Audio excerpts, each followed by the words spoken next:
wanted to see more time. He could get out in less than a year or less. He says he's been through extensive counseling while here at the Juvenile Services Center, but his sister says... As a result of his mental disease, absolutely. But he confessed to killing a... Falling. And as she was falling, were there any more blows? Did you strike? Psychopathic kids who killed their moms react to life sentences. Their chilling responses during sentencing will make you question the depths of their remorse. What secrets lie behind their calm facades? Zachary Davis.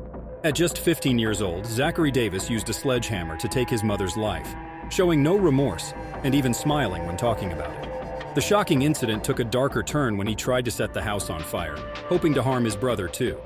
Taking care of you and your family, you decided to... You thought it won't do any good to talk to her, so I'll just kill her. Beating her to death. And, yeah. And where did you hit her? In the head. What was she doing? She was asleep. Okay, so let me understand here. You're standing outside her bedroom door. You've got a slip. I had enough. You had enough?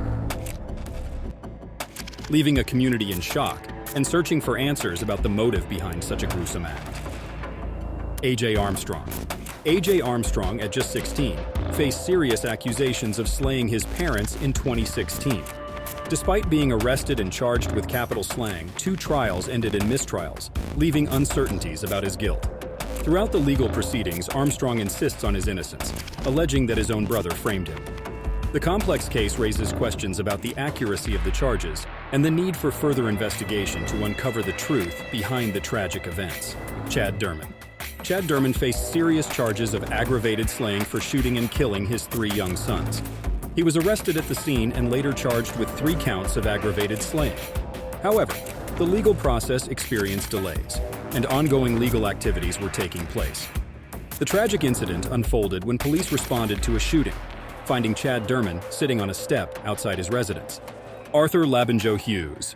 Arthur Labinjo Hughes, a young boy, tragically lost his life during the COVID-19 pandemic due to neglect and abuse by his father and his partner.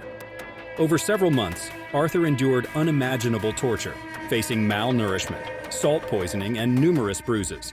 This heart-wrenching case exposed the severe consequences of parental neglect.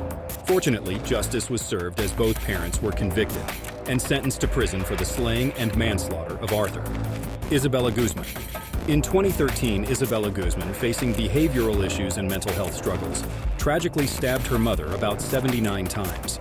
During the legal proceedings, she pleaded not guilty, citing insanity. Diagnosed with schizophrenia, she was hospitalized for treatment. Cameron Herron. Cameron Herron caused a tragic crash while racing, leading to the deaths of a mother and her 21-month-old daughter. He was sentenced to 24 years in prison for charges of vehicular homicide and unlawful racing. Gregory Ramos. Gregory Ramos, a teenager, strangled his mother after they argued about his bad grades. To hide the crime, he tried to make it look like a burglary with the help of his friends. As a result, he was sentenced to 45 years in prison for committing first-degree slaying. Fresha Torres. Fresha Torres took part in a robbery and the tragic slaying of William Tunches by luring him with a false promise of intimacy.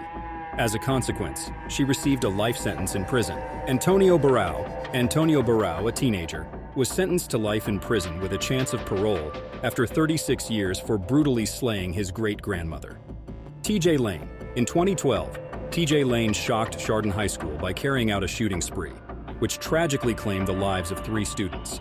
Lane admitted his guilt, pleading guilty to several charges.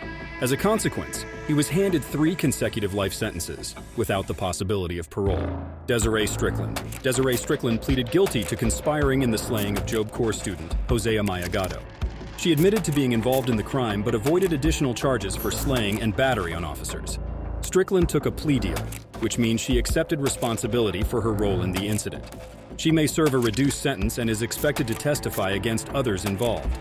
The plea deal spared her from facing charges related to the brutal demise and assaults on officers. In the chilling stories of psychopathic crimes, like, share, and subscribe for more intriguing updates.